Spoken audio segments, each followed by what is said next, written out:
प्रिय विद्यार्थियों, सुप्रभात। मैं आपका हिंदी अध्यापक धनीराम इप्टा। कैसे हैं आप लोग? उम्मीद है कि आप सभी सुखी होंगे और प्रसन्न होंगे।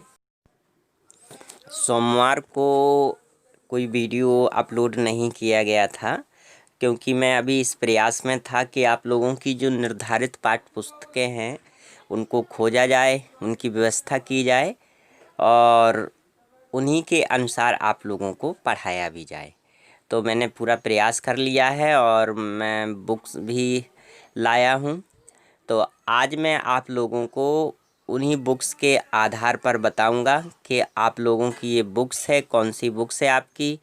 तो इसमें आप देख पा रहे होंगे ये आपकी रोहिणी हिंदी व्याकरण जो है वो आपकी बुक्स है और ये ICSE हिंदी क्लास 7th में ये रोहिणी हिंदी व्याकरण बुक इस वर्ष के पाठ्यक्रम के लिए निर्धारित की गई है। तो आज मैं आप लोगों को इसी के आधार पर आगे की स्टडी कराऊंगा। तो आप देख लीजिएगा, आपको अभी स्क्रीन पर आपकी जो बुक्स है वो भी दिखाई जाएगी। तो देख लीजिए, ये आपकी बुक आ चुकी है जिसका नाम रोहिणी, जिसमें आप देख रहे हैं सोफी लर्नर्स पब्लिकेशन है ये, और रोहिणी हिंदी व्याकरण है, भाग इसमें 7th लिखा हुआ है। तो ये आपकी बुक्स है जो इस बार ये निर्धारित की गई है। तो इसी को आपको पढ़ना है और इसमें जितने भी टॉपिक दिए गए हैं यानी जो भी लेसन हैं उन लेसन्स के अकॉर्डिंग मैं आप लोगों को अभी बताऊंगा। और आप लोगों ने जो लेसन पढ़ लिए हैं, देखिए मैं एक निवेदन पहले भी आप लोगों से कर चुका हूं कि जो हिंदी व्याकरण है वो कभी बदलती नहीं है, वो एक जैसी ही रहती है। बस ये है कि उसका विस्तार हो जाता है। जैसे आप छोटी क्लास में हैं तो आपको थोड़ा कम पढ़ना पड़ेगा, आप जब बड़ी क्लास में जाते हैं तो उसी टॉपिक में आपको ज़्यादा डिटेल में पढ़ने को मिल जाता है। तो उसमें ऐसा कुछ नहीं होता है। तो आप ये मत मानिए कि हमने जो पढ़ा क्या वो इस किताब में नहीं है, तो ऐसा बिल्कुल भी नहीं है, क्योंकि हिंदी व्याकरण जो होती है वो सभी में एक जैसी ही होती है। तो आपने जो टॉपिक पढ़ लिए हैं उन टॉपिक के बारे में भी आपको बता दूंगा और ये भी बता दूंगा कि आपकी इस किताब में कितने टॉपिक हैं। तो आइए जानते हैं। तो आपकी जो हिंदी की ये जो बुक है ग्रामर की, रोहिणी हिंदी व्याकरण, तो इसकी विषय सूची हम आपको यहाँ दे रहे हैं जिससे आप ये जान जाएं कि ये आपकी जो बुक्स है इसमें कितने लेसन हैं और कितने लेसन आपने अभी तक पढ़ लिए हैं और कौन कौन से टॉपिक आपको अब पढ़ने रह गए हैं। तो प्रिय विद्यार्थियों, इसमें देखिए जो आपकी ये बुक है ये 2 भागों में विभाजित होगी, यानी 2 पार्ट्स में डिवाइड होगी, जिसमें देखिए खंड खा होगा और खंड खा होगा, यानी का और खा ये 2 खंड होंगे। तो खंड का में कितने लेसन हैं और खंड खा में कितने लेसन हैं उनका भी विवरण हम आपको यहाँ दे रहे हैं।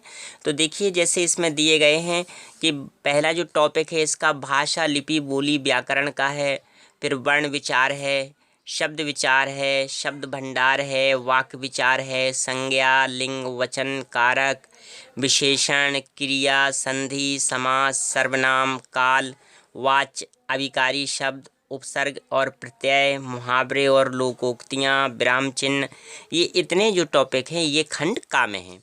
इसके बाद खंड खा में देख लीजिए आप, अपठित गद्यांश है, संवाद लेखन है, कहानी लेखन है, पत्र लेखन है, अनुच्छेद लेखन है, निबंध लेखन है। इसके बाद इसमें कुछ एक्सरसाइजेस भी दी गई हैं जैसे रचनात्मक गतिविधि 1, 2, 3, 4, और इसमें 2 पेपर्स भी आपको मिलेंगे, यानी मॉडल पेपर मिलेंगे इसमें आपकी प्रैक्टिस के लिए, जैसे आदर्श प्रश्न पत्र 1 और 2। तो ये आपकी विषय सूची है। अब आप ये भी जान लीजिएगा कि आपने इतने इसके केवल टॉपिक हैं और इन टॉपिक्स में आपने कौन कौन से टॉपिक्स पढ़ लिए हैं अभी तक। तो मैं आपको बता देता हूं कि देखिए आपने इसमें वाक्य विचार पढ़ लिया है, ठीक है, संज्ञा पढ़ ली है, लिंग पढ़ा है आपने, वचन पढ़ा है, कारक पढ़ा है, क्रिया पढ़ी है, संधि पढ़ी है, सर्वनाम काल उपसर्ग और प्रत्यय विराम चिन्ह और पत्र लेखन, यानी इतने टॉपिक्स आप लोगों ने पढ़ लिए हैं। अब इसके बाद इसके और जो टॉपिक्स हैं वो मैं आप लोगों को आज पढ़ाऊंगा। तो जिसमें हमारा ये जो पहला जो टॉपिक दिया गया है भाषा, लिपि, बोली और व्याकरण, तो आज हम इसी के विषय में चर्चा करेंगे। तो आइए आरंभ करते हैं आज की क्लास। तो प्रिय विद्यार्थियों, आप देख पा रहे होंगे अध्याय 1 भाषा, लिपि, बोली और व्याकरण। तो सबसे पहले हम बात कर लेते हैं भाषा की। देखिए, इसमें आपको समझाने के तौर पर डिटेल में दे दिया गया है, लेकिन आप ये समझ लीजिएगा, केवल शॉर्ट में आपको समझ लेना है। वैसे हमने आपकी सुविधा के लिए पूरा का पूरा ये जो पेज है उसको पेस्ट कर दिया है, जिससे आप ये समझ लें, बिल्कुल आपको ये फील हो कि आप अपनी क्लास में ही हैं और बुक्स को ही पढ़ रहे हैं। भाई, कुछ जो हमारे स्टूडेंट्स हैं उन्होंने बुक्स खरीद भी ली होंगी, कुछ ऐसे भी स्टूडेंट्स हैं जिनके पास बुक नहीं हुए हैं।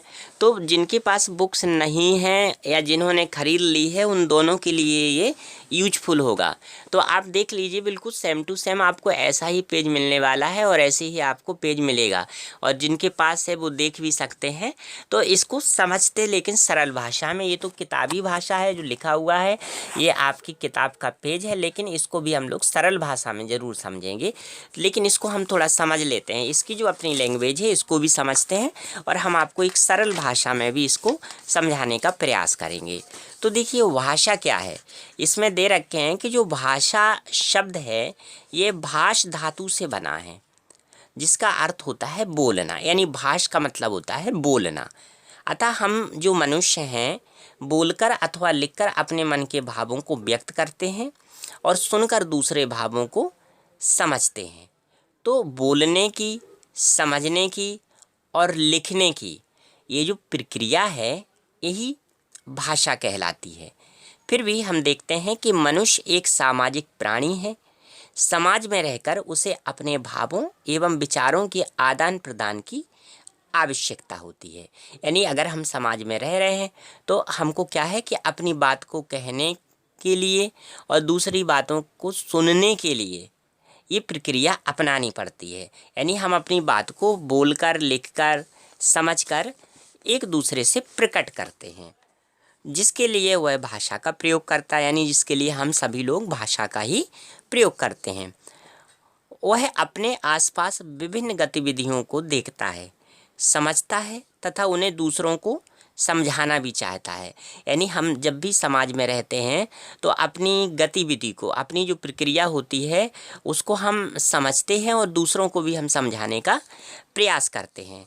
और हम अपने भावों को व्यक्त करने के लिए कभी कभी संकेतों का भी सहारा लेते हैं, पर संकेतों द्वारा व्यक्त विचारों की एक सीमा भी होती है। संकेतों द्वारा विचारों को गहराई से प्रकट नहीं किया जा सकता। अतः हम सभी को एक ऐसे माध्यम की आवश्यकता होती है जिसके द्वारा हम अपने विचारों को व्यक्त कर सकें। तो वह माध्यम है हमारी भाषा। यानी भाषा ही एक ऐसा माध्यम है जिसके द्वारा हम अपनी बातों को दूसरों तक भेज सकते हैं और दूसरों के विचारों को हम समझ सकते हैं। तो केवल मनुष्य ही नहीं बल्कि पशु पक्षी भी अपने विचारों को अलग अलग प्रकार की ध्वनियाँ निकालकर प्रकट करते हैं। यानी हम ही लोग नहीं, देखिए जो जानवर हैं, पशु हैं, पक्षी हैं, वे भी अपने मुँह से कुछ बोलते हैं, कुछ ध्वनियाँ प्रकट करते हैं, तो उनके माध्यम से वो अपने विचारों को व्यक्त करते हैं। तो हम लोगों ने सरल रूप में जान लिया कि भाषा वह साधन है जिसके माध्यम से मनुष्य अपने मन के भावों एवं विचारों का आदान प्रदान करता है। तो ये जो पॉइंट है ये बाद में जो दिया गया है, केवल आपको इस पर ध्यान देना है और इसको समझना है कि भाषा क्या है। भाषा वह साधन है जिसके माध्यम से मनुष्य अपने मन के भावों एवं विचारों का आदान प्रदान करता है। अब हम लोग देख लेते हैं कि भाषा के रूप। तो जो भाषा के रूप हैं, अब हम आपको भाषा के रूपों के बारे में बताने जा रहे हैं। तो यहाँ आप देख पा रहे होंगे, इसमें हमने भाषा के रूप के पहले भी कुछ पॉइंट ये दे दिया था, भाषा से ही रिलेटेड है ये, कि विश्व के अलग अलग भागों में अलग अलग भाषाएं बोली जाती हैं। तो ये आप सभी जानते ही हैं कि जो भी हमारा संसार है, तो इस इतने बड़े संसार में हम लोग सब अलग अलग भाषाओं का प्रयोग करते हैं। तो भारत में बोली जाने वाली भाषाएँ, इसमें ये पॉइंट है, तो इसको आप थोड़ा सा गौर कर लीजिएगा कि भारत में जो बोली जाने वाली भाषाएँ हैं वो कौन कौन सी हैं। तो देखिए भारत में जो भाषाएं बोली जाती हैं वो क्या है, परिवारों में डिवाइड हैं, यानी उनको एक फैमिली मान लिया जाता है कि ये भाषाओं की फैमिली है। तो देखिए भारत में मुख्य रूप से दो परिवार होते हैं कि जिनमें देखिए आपका एक होता है आर्य भाषा परिवार और दूसरा होता है द्रविड़ भाषा परिवार।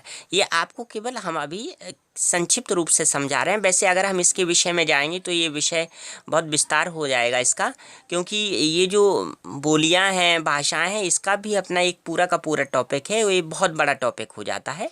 तो इसलिए आपको केवल आपकी कक्षा के स्टैंडर्ड को ध्यान में रखते हुए ये संक्षिप्त में बताया जा रहा है कि भारत में मुख्य रूप से जो होते हैं वो आर्य भाषा परिवार होता है, द्रविड़ भाषा परिवार होता है। तो देखिए अब इसके साथ साथ जो विभिन्न राज्यों में बोली जाती हैं भाषाएं, वो देखिए हिंदी है, बांग्ला है, पंजाबी है, तेलुगु है, तमिल है, मलयालम है, गुजराती है, मराठी है, ये सब बोले जाते हैं।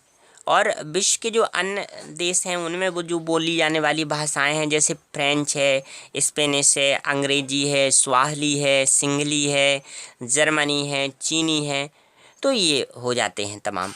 तो ये तो खैर आपको संक्षिप्त रूप से बताया गया था। अब हम लोग चर्चा कर लेते हैं भाषा के रूपों के बारे में। तो देखिए भाषा के जो रूप होते हैं वो मुख्य रूप से दो माने जाते हैं, एक होता है मौखिक भाषा और एक होता है लिखित भाषा। तो जो यहाँ मौखिक भाषा है, मौखिक भाषा क्या है?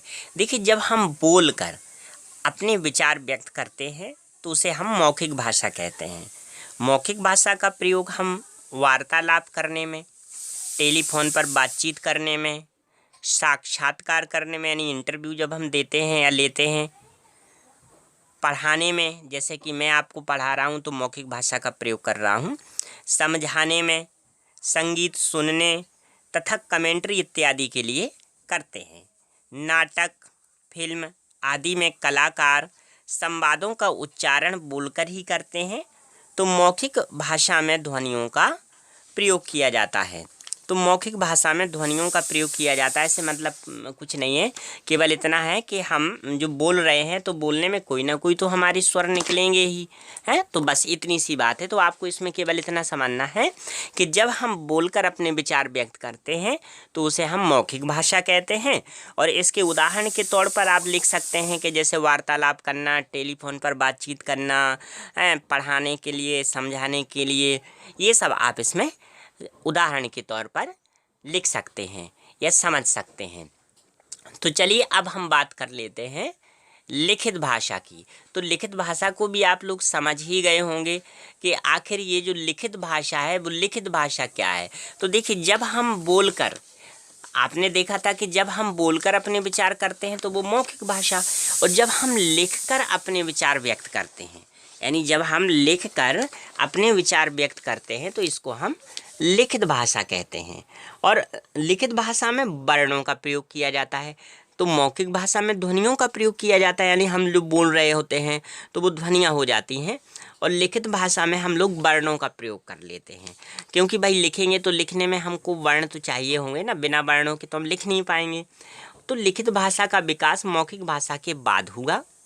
पत्र पत्रिकाओं तथा पुस्तकों में भाषा का लिखित रूप प्रयोग होता है।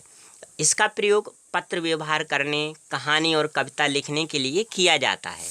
महान तथा ज्ञानी लोगों के विचार लिखित पुस्तकों के रूप में सुरक्षित हैं। हमारे प्राचीन ग्रंथ, वेद, उपनिषद आदि भाषा के लिखित रूप के जीवंत उदाहरण हैं। तो प्रिय विद्यार्थियों, आपने जान लिया ना कि लिखित भाषा क्या होती है, आपने इसके बारे में भी जान लिया। और मौखिक भाषा क्या होती है आपने ये भी जान लिया। और आज का आपका जो टॉपिक है वो टॉपिक का नाम ही यही है। देखिए मैंने आपको बता दिया कि भाषा, लिपि, बोली और व्याकरण। तो प्रिय विद्यार्थियों, आज के लिए बस इतना ही। और जब कल मैं आपके लिए वीडियो लेकर आऊँगा तो उस वीडियो में मैं आप लोगों को लिपि, बोली और व्याकरण के बारे में विस्तार से बताऊंगा। और आज के लिए बस इतना ही। तो खैर वीडियो बहुत टाइम हो गया है, लेट हो गया है आज, तो इसके लिए मुझे खेद है। और कल से हम लोगों का पूरा जो भी टाइम टेबल है जिसके अकॉर्डिंग हम आपको वीडियो दे रहे थे उसी टाइम के अकॉर्डिंग वीडियो दे देंगे। तो आज के लिए बस इतना ही। कल फिर मिलेंगे आपको एक नए वीडियो के साथ। तब तक के लिए नमस्कार।